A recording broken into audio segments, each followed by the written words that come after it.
Money. We all want to make more of it. But if possible, we also prefer to do it without putting in too much effort. And that is exactly what I want to talk about today. The usual way to generate money is by providing some sort of value to others by solving a problem through a product or service. But if you really want to reap the rewards, that alone isn't enough. You also have to be good at what you do. In almost every profession you look at, it's mostly people at the top who are making a good living. Those people are extremely good at their craft and therefore occupy the top 1% of the pyramid. And the more our society or the markets consider that profession to be valuable, the more money those individuals will make.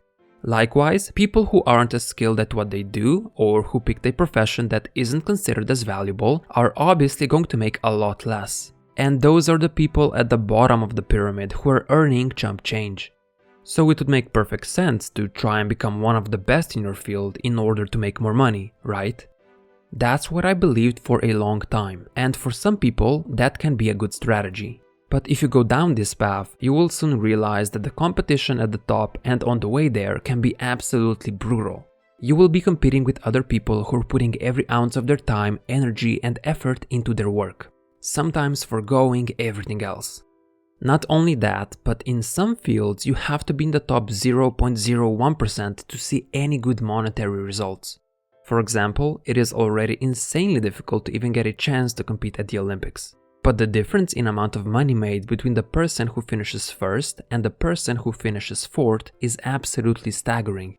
And sometimes the variance in their performance is in a tenth of a second. It's insane how cutthroat it can be. Now, don't get me wrong, being in the top 1% or even top 20% of a certain domain is often sufficient to make a really good living and not have to worry about money. The point I'm trying to make is that there is a huge earning gap between people who are at the top of their fields and those who aren't. Well, luckily over time I found out that you don't actually need to be the best to make good money. Instead, there's another way to go about it. One where you don't necessarily have to put in extreme effort, but it still allows you to increase your market value enough to make exponentially more. And it's quite simple. Instead of trying to become world-class in one skill, what you do is you add another complementary skill to your existing skill set. That's it. And the best part is you don't have to be extraordinary at that skill. Being good or just above average is often more than enough. That's because in a lot of cases, good plus good is equal to or even greater than excellent. And the more relevant skills you're able to combine, the more valuable you can make yourself.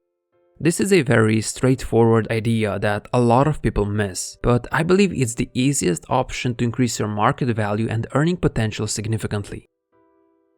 Scott Adams, who's the creator of the Dilbert comic strip, named this concept talent stacking. As Scott himself puts it, he has poor art skills, mediocre business skills, good but not great writing talent, and a little bit of a sense of humor. If his skills are examined individually, he isn't world-class in any of them. Instead, he's quite average. However, Scott found a way to combine all those skills for a singular purpose, and thus he's able to create something not everyone else can. A timeless comic that makes people laugh, but that also brings in a lot of money. Naturally, there are a lot of artists that can draw better than Scott, and plenty of stand-up comedians who are funnier than him. But there aren't as many artists who are funny, nor are there that many comedians who can draw. By combining two or more skills together, Scott entered into a completely new field where there was a lot less competition, which allowed him to stand out. And that's why talent stacking works so well. If you're just average at one skill, nobody will notice you. You're just one of the many who can do the exact same thing. So naturally, those who are the best, the top 1% of that field, will get most of the opportunities that come along. However, those who are able to effectively combine two or more complementary skills together instantly become more valuable simply because they can do something that others can't or aren't willing to do. If you've ever wondered how some people who aren't as skilled as you or as smart as you make more money than you, this is it. They simply combine a few useful skills together and almost by default they become the top 1% of their new field simply because their skill set is so rare that there's barely any competition. And you could do the same. Now, I'm not saying that it's easy to do so, but it's definitely easier than betting everything on one skill. And the reason why it's easier is because it doesn't take that long to learn just enough about a topic and become decently good at it. On the contrary, due to diminishing returns, the deeper you dive into something and the better you get at it, the harder it is to make any meaningful improvement. An elite athlete could be training for years just to improve his mile time by a few seconds. Meanwhile, in just a few months, a beginner is able to improve his mile by minutes. And that's what you're aiming for. Improving in a skill just enough to be decently good at it, but not over-investing time and effort. So for example, let's say you wanted to learn how to become better at marketing. You could go to a university and get a marketing degree and you'll know 95% of all there is to know about it. But it's going to take you 4 years. Or you could take an easier approach and just read a few books on that topic or take an online course. You will learn 70% of all there is to know about marketing, and it's going to take you maybe a few months. Sure, you won't be an expert, but you'll be above average, which is good enough. And in the time it would take you to learn an extra 10%, you could add another skill to your skill set. So while it might take a lifetime to master something, it usually takes just a few months to become above average at multiple skills and make yourself more valuable that way. That's why talent stacking is the easier path. Now, I'm not saying that you shouldn't bother mastering any skills, far from it. Being a generalist also isn't optimal because it usually means you're spread too thin in too many different directions and you don't make much progress in any of them. Instead, you want to pick a handful of skills that go well together and focus on those. But once you found a way to effectively combine them in a way that allows you to generate more money, you should dive deeper and even try to master them. However, when you're still in the process of combining skills, good enough will do. But the big question is, which skills should you spend time learning in order to add them to your talent stack?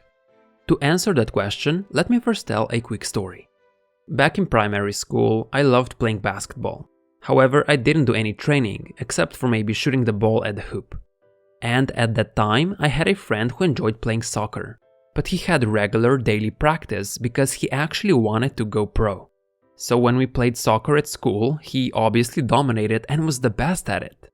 Now, when we played basketball, you would think that I was better than him. But my friend actually was faster, had more stamina, knew where the ball was going, and he understood team play all better than me. While he was training to be better at soccer, the skills he acquired at his practice also transferred to other sports and made him better at them. So unfortunately for me, his soccer training also made him good at basketball. The point I'm trying to make here is that the skills you learn in one area can often be applied in another. So the best skills that you should try to add to your talent stack are the ones that can be applied to multiple areas. Things like persuasion and clear communication, time management, another language, writing, marketing, understanding psychology and people's behavior. That's just to name a few, but there are many more to choose from. The reason I listed these options is because I believe they have a very broad range of applications. And even if your original plan with them doesn't work out, these skills are still going to be useful and will serve you greatly in other areas as well. So you can't go wrong by learning them. With that being said, I believe that the most important skill anyone can learn to make more money is understanding business and finance.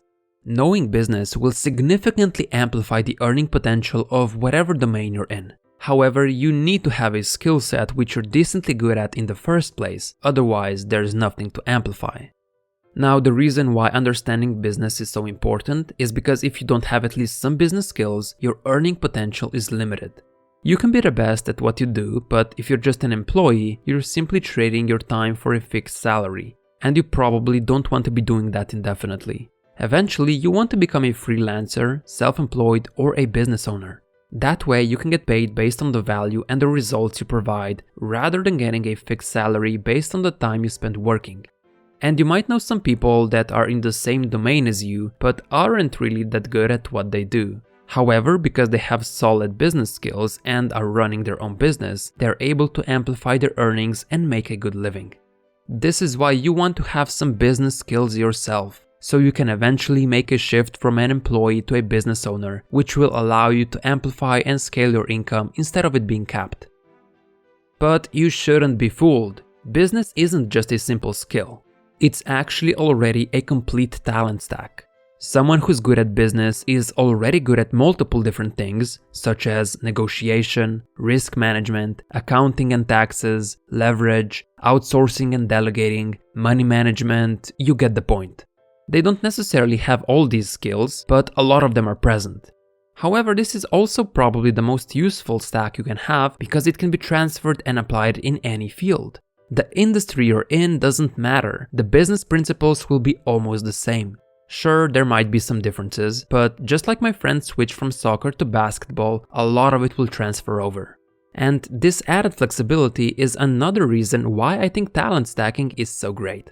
Nowadays, things are constantly changing, and you should expect changes in your industry as well. If you're only able to do one thing, chances are that a shift in your domain might negatively impact you, as it is much harder to pivot if you do things the same way all the time.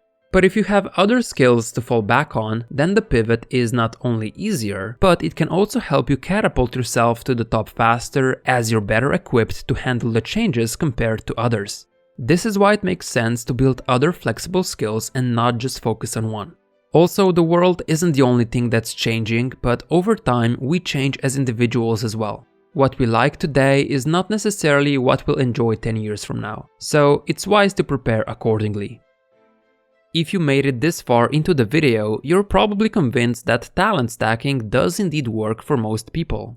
Unless you know you can make it to the top 1% with just one skill, it's simply better to build and combine multiple skills together. And this is the path that I personally took. The Better Than Yesterday channel you're watching right now is actually another example of talent stacking. I'm not world class at anything I do here. My animation skills are alright, my storytelling is decent, research and information are solid, SEO is okay. Individually, you will see that I'm nowhere near at being the best in any of these skills. However, once you add all of them together, the end product is kinda unique. And I'm able to have moderate success because of it, even if I'm not the best and even if I'm not working on it full time. So you can clearly see that there is something to it. Now, I have a challenge for you. I want you to think about your current skills and see if you could potentially combine them in a way that would make you more unique and valuable. If you don't think you can combine them in any way, then think of a new skill that could amplify or improve your current skill set the most. I want you to consume as much information about that skill as possible for the next 1 week in order to get more familiar with the new topic. This will allow you to really think about the potential ways those skills could be used and monetized. I say 1 week because that's not too much of a commitment. And if you really dive into it every single day for a week straight, that's a sufficient amount of time for you to learn a ton of new stuff and apply it in a way that makes you at least a little more valuable. Remember, it doesn't take long to learn just enough. Worst case, after that 1 week is over, you will walk out having learned something new about the skill or about yourself that could be useful later on. But perhaps you will learn how to combine that skill with your current skill set in a unique way and find a way to monetize it. You really have nothing to lose. So that's my challenge to you. Find and create your unique talent stack. Oh, and just a friendly reminder, don't procrastinate. Make sure to start today, because that is the only way to be better than yesterday. Thanks for watching.